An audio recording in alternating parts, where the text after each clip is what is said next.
नमस्कार दोस्तों। आज हम बात करेंगे ऑक्स गठबंधन की। ऑक्स गठबंधन में ऐसा क्या हुआ कि एक तरफ फ्रांस इससे कुपित है, दूसरी तरफ अगर देखेंगे यूरोपियन यूनियन भी इससे बहुत ज्यादा खुश नहीं दिख रहा और कहीं ना कहीं फ्रांस और यूरोपियन यूनियन दोनों ही इस पूरे समझौते के विरोध में आ खड़े हुए हैं, ऐसा लग रहा है। हालांकि ऐसा कुछ होने जा नहीं रहा, लेकिन फिर भी ऐसा लग रहा है कि फ्रांस काफी गुस्से में है। उसने अपने राजनयिकों को अमेरिका ब्रिटेन से वापस बुलाने का निर्णय ले लिया है। इसके अलावा यूरोपियन यूनियन ने भी एक आश्चर्य मिश्रित भाव के साथ इस पूरे के पूरे घटनाक्रम के ऊपर सवालिया निशान लगा दिया है। तो आइए समझने की कोशिश करते हैं ये ऑक्स है क्या और ऑक्स से संबंधित कौन कौन से प्रश्न हैं जिनके उत्तर हम लोगों को अभी देने होंगे।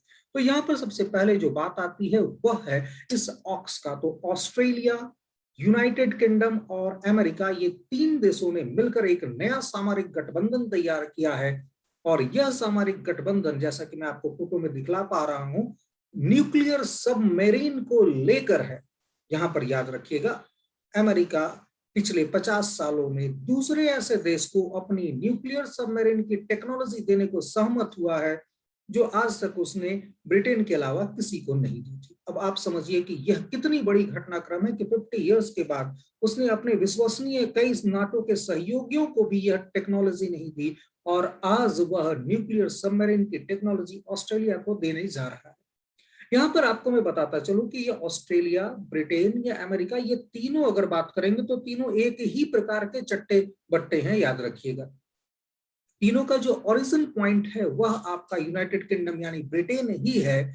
और यहाँ पर ब्रिटेन के मूल के जो निवासी हैं वही अमेरिका में भी आपको ज्यादातर संख्या में पाए जाएंगे। हालांकि अमेरिका में अन्य मूल के भी लोग हैं। अमेरिका में फ्रांस के, जर्मनी के, यूरोप के अन्य, या कह सकते हैं विश्व के हर एक भाग के लोग आपको अमेरिकी मिलेंगे। लेकिन यहाँ पर याद रखिएगा, मूलतः अगर जो बड़ी मेजोरिटी है वह है ब्रिटेन के निवासियों की। वही ऑस्ट्रेलिया पूरी तरह से ब्रिटेन का उपनिवेश रहा था।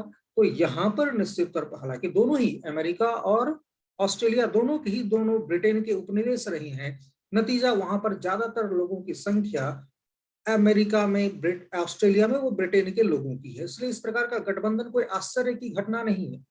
तो याद रखिएगा, ये एक ही देश के मूल लोगों का बना हुआ गठबंधन है ऑक्स। अब सवाल यह है कि बना क्यों और इसका विरोध क्यों हो रहा है। तो दो अलग अलग चीजें हैं यहाँ पर। इसे क्षेत्रीय संतुलन को स्थापित करने की दिशा में उठाया गया एक कदम बताया गया है अमेरिका के द्वारा। अब यहाँ पर रीजनल बैलेंस का मतलब क्या है ये समझिए। रीजनल बैलेंस का मतलब यह है कि अब अमेरिका, ऑस्ट्रेलिया और यूके तीनों मिलकर यह बैलेंस करना चाह रहे हैं चाइना को। याद रखिए, लगता है चाइना अब इतना बड़ा हो चुका है कि किसी एक देश के संभाले नहीं संभल रहा है। नतीजा तीन तीन शक्तियां आ गई हैं एकजुट। यहां पर याद रखिएगा, चाइना के विरुद्ध भारत भी है, हम भी चाइना के विरुद्ध ही अपनी नीतियों को देख रहे हैं। तो यहां पर याद रखिएगा, क्योंकि चाइना की वन चाइना की पॉलिसी है, तो निश्चित तौर पर यह हर एक उसके पड़ोसी देश के लिए भी खतरनाक है और पूरे विश्व के लिए भी यह समस्या का सबब बना हुआ है पिछले कई वर्षों से। खैर, यहाँ पर हम लोग और भी बात करेंगे इस पूरे के पूरे ऑक्स गठबंधन पर कि ऑक्स गठबंधन है क्या, किस प्रकार से काम करेगा, साथ में यहाँ और क्या क्या चीजें हो रही हैं जिसको लेकर काफी चर्चा चल रही है। पिछले 24 घंटों में अगर बात करेंगे तो एक प्रकार से कह लीजिए, फ्रांस बिल्कुल ही हत्थे से उखड़ गया है। उसने काफी ज्यादा विरोध किया है इस ऑक्स गठबंधन का और एक प्रकार से सवालिया निशान लगा दिए हैं। फिर सवाल यह है कि आखिर ऐसा सवालिया निशान क्यों लगाया गया है, यह भी सबसे महत्वपूर्ण है। तो यहाँ पर याद रखिएगा, 50 सालों में यह पहली बार है जब अमेरिका न्यूक्लियर सबमरीन की टेक्नोलॉजी किसी तीसरे देश को देने जा रहा है, क्योंकि एक तो ब्रिटेन को वो दे चुका है, लेकिन ब्रिटेन के अलावा उसने यह टेक्नोलॉजी आज तक किसी भी देश को नहीं दी। तो निश्चित तौर पर ये तीनों देश मिलकर आज के टाइम में विश्व को एक प्रकार से कह लीजिए हैंडल करने की कोशिश में लगे हुए हैं। क्योंकि जिस प्रकार से अफगानिस्तान में अमेरिका की किरकिरी हुई है, सिर्फ अमेरिका ही नहीं, उससे जितने भी लोग हैं जो उसके प्रति सहानुभूति रखते हैं, वे सब के सब इस घटनाक्रम से काफी दुखी हुए हैं। तो अमेरिका की जो विश्व शक्ति की अभी तक धाक थी वो निश्चित तौर पर खत्म होती जा रही है। इसी का अगर कहेंगे कि रिप्रेजेंटेशन है कि फ्रांस ने बिल्कुल ही स्ट्रेट फॉरवर्ड जाकर इस समझौते का विरोध किया है और इस समझौते के विरोध में अपने राजनयिकों को वापस बुला लिया है विचार विमर्श के लिए। तो यहाँ पर आप समझ सकते हैं कि यह एक महत्वपूर्ण घटनाक्रम है जिसमें अमेरिका की अब विश्व स्तर पर जो एक पहले प्रतिष्ठा हुआ करती थी कि अमेरिका ने जो बोल दिया तो बाकी सारे देश उसे फॉलो करेंगे, ऐसा अब होता नहीं दिख रहा है। नाटो गठबंधन भी निश्चित तौर पर अब दबाव में आ चुका है और वह भी बिखरने की ओर शुरुआत करने वाला है। याद रखिएगा, अमेरिका की आर्थिक शक्ति जैसे जैसे कम होती जाएगी वैसे वैसे नाटो गौन होता जाएगा और नाटो के बहुत सारे देश संभवतः अगली आने वाली शक्ति की ओर जाकर मुड़ जाएंगे। तो ये भविष्य में होने वाली एक घटनाक्रम है, क्योंकि कोई भी व्यक्ति उगते हुए सूरज को सलाम करना चाहता है, डूबते हुए सूरज के साथ लोग रहते नहीं। तो यहाँ पर आगे चलिए, अब इस पूरे के पूरे घटनाक्रम में अगर हम लोग बात कर रहे हैं तो इस चीज को समझिए कि न्यूक्लियर सबमरीन क्यों इंपॉर्टेंट होता है। तो यह हमारे लिए काफी महत्वपूर्ण है। न्यूक्लियर सबमरीन क्यों इंपॉर्टेंट होता है, तो याद रखिएगा यह न्यूक्लियर सबमरीन महीनों तक, अगर बात करेंगे तो महीनों तक यह रह सकता है पानी के अंदर और इसकी वजह से इसके हमला करने की क्षमता काफी बढ़ जाती है। साथ में लंबी दूरी की मिसाइलें भी ये दाग सकता है, तो इसकी वजह से भी ये काफी महत्वपूर्ण है। तो आमतौर पर जो ट्रेडिशनल हमारे पनडुब्बियां होती हैं उन्हें कुछ समय के अंतराल पर जल के ऊपर आना पड़ता है, नतीजा वह टोह ली जाती हैं या वह देख ली जाती हैं अपने दुश्मनों के द्वारा। लेकिन न्यूक्लियर सबमरीन के साथ ऐसा नहीं है, वह महीनों तक अंडरग्राउंड रहेगी और ऑपरेशन के बाद वह सफलतापूर्वक वापस अपने देश में आ सकती है। तो यह एक न्यूक्लियर सबमरीन की सबसे प्रमुख विशेषता है। इसी के साथ में अगर हम लोग बात करेंगे तो ये जो समझौता हुआ है यह आर्टिफिशियल इंटेलिजेंस, क्वांटम टेक्नोलॉजी और साइबर साझेदारी को भी इसमें शामिल किया गया है। तो न सिर्फ यह न्यूक्लियर सबमरीन का समझौता है बल्कि क्वांटम टेक्नोलॉजी, आर्टिफिशियल इंटेलिजेंस का भी और साथ में साइबर सिक्योरिटी या साइबर पार्टनरशिप का भी समझौता है। तो आने वाले समय में आप समझ सकते हैं कि ये सारे घटनाक्रम जो हैं हमारे बहुत ही महत्वपूर्ण रहने वाले हैं। कारण समझिए, आने वाला जो समय है वह आर्टिफिशियल इंटेलिजेंस का ही है, क्वांटम टेक्नोलॉजी, साइबर सिक्योरिटी, क्योंकि अभी तो हम लोग देख रहे हैं बायोलॉजिकल वार का जमाना, बायोलॉजिकल वार के बाद आएगा साइबर वार का जमाना। तो अभी बायोलॉजिकल वार क्या शुरुआत हुआ है, जो चाइना ने कोरोना कहा जा रहा है या माना जा रहा है कि चाइना ने कोरोना नामक वायरस की उत्पत्ति की और ये पूरे विश्व की अर्थव्यवस्था को नष्ट कर रहा है। निश्चित तौर पर इसको लेकर जो चीन की झुंझलाहट है वो बतलाती है कि कहीं ना कुछ दाल में काला तो जरूर है।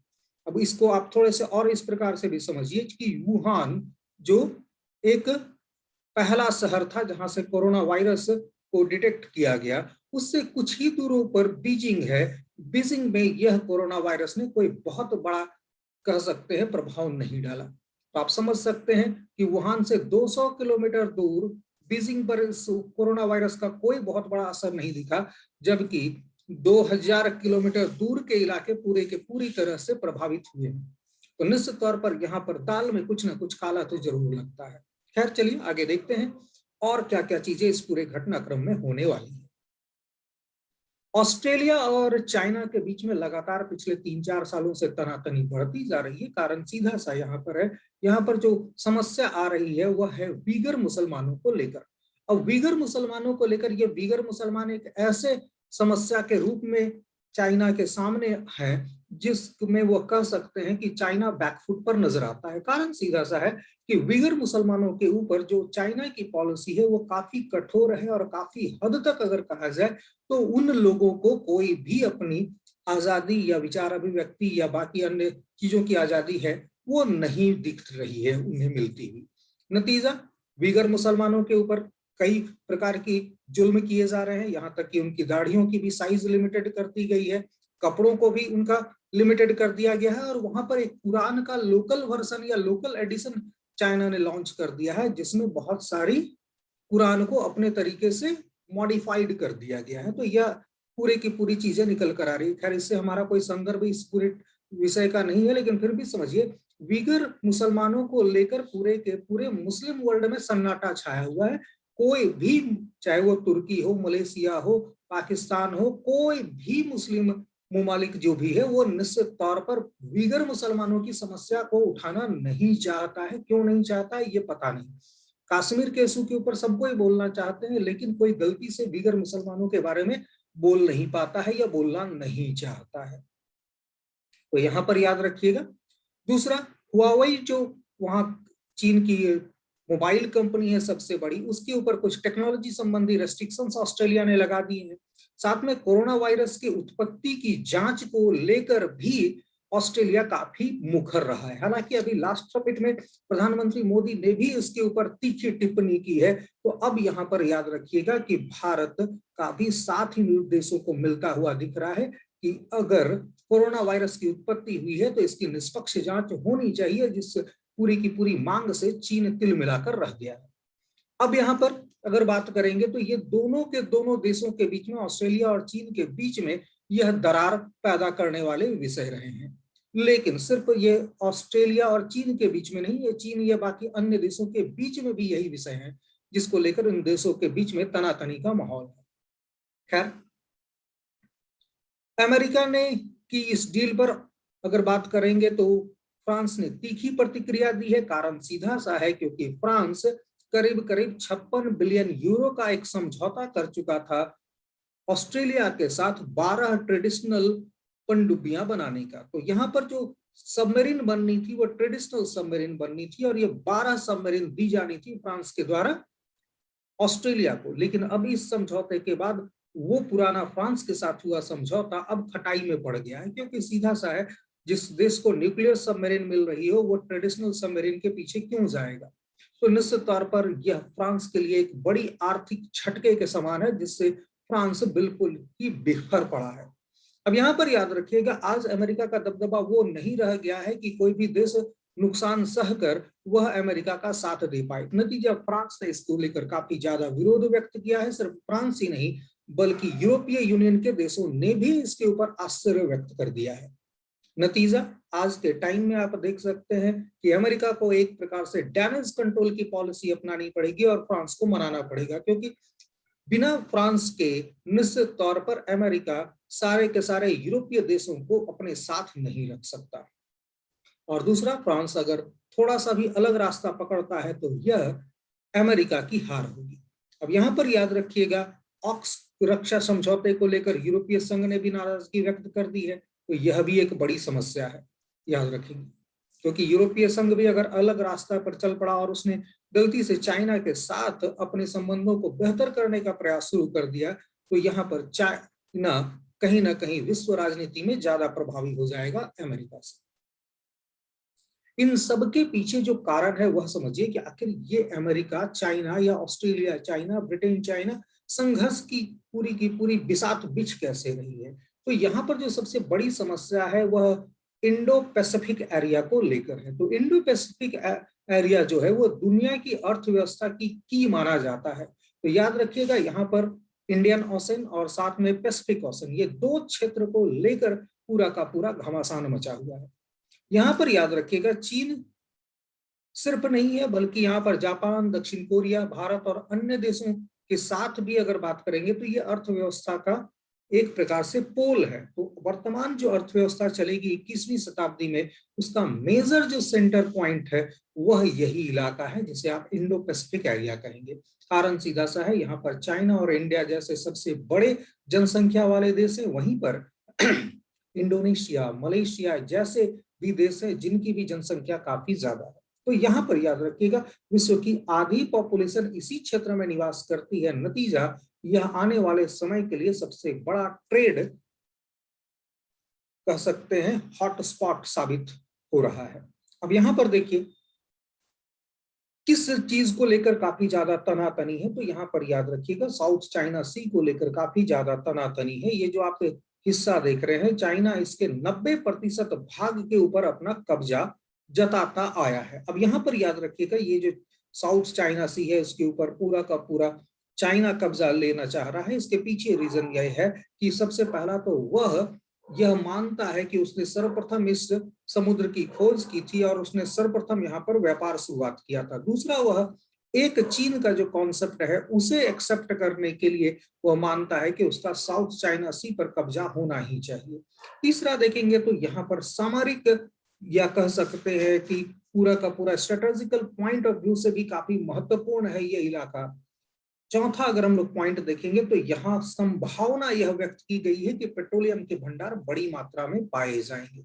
अब कितने पाए जाएंगे किसी को कोई आइडिया नहीं है, लेकिन फिर भी संभावना है कि एक बड़ी मात्रा में पेट्रोलियम के भंडार पाए जाएंगे, तो उसको लेकर काफी ज्यादा यहाँ पर एक प्रकार से कह सकते हैं जिज्ञासा है। तो सिर्फ यहाँ पर चीन ही नहीं बल्कि अन्य देश भी इस पूरे के पूरे, इंडोनेशिया को छोड़कर अन्य देश भी इस पूरे के पूरे भूभाग के ऊपर अपना अपना दावा कर रहे हैं, जिसकी वजह से इस साउथ चाइना सी में समस्याएं बढ़ती जा रही हैं। अब जरा देखिए, चाइना इसके 90% भूभाग के ऊपर कब्जा करना चाहता है और यह उसका दावा यह है कि इस पूरे के पूरे भूभाग के ऊपर चाइना का अधिकार है। तो आप समझ सकते हैं कि यह एक बहुत बड़ी समस्या है अन्य पड़ोसी देशों के लिए भी। अब यहाँ पर देखिएगा, ये जो इलाका दिखलाया गया है इस पूरे के पूरे क्षेत्र में, तो ये जो इलाका दिख रहा है, ये याद रखिएगा इसे 9 डैश लाइन के रूप में भी जाना जाता है। तो यहाँ पर सेकेंड वर्ल्ड वार के बाद चाइना ने अपनी एक पुस्तक में 9 डैश लाइन का एक प्रकार से कह लीजिए व्याख्या की थी, लेकिन वह व्याख्या स्पष्ट नहीं थी। वह इसमें दिखलाना क्या चाहता था यह किसी को पता नहीं है। तो डॉटेड लाइन के माध्यम से यह पूरा का पूरा दिखलाया गया, लेकिन ये डॉटेड लाइन को एक्सप्लेन कभी चाइना ने नहीं किया। लेकिन अब पिछले अगर 4 साल से मानेंगे तो यह चाइना काफी ज्यादा इस क्षेत्र में कह सकते हैं एक्टिव है और यहाँ पर आर्टिफिशियल आइलैंड्स की स्थापना भी कर रहा है।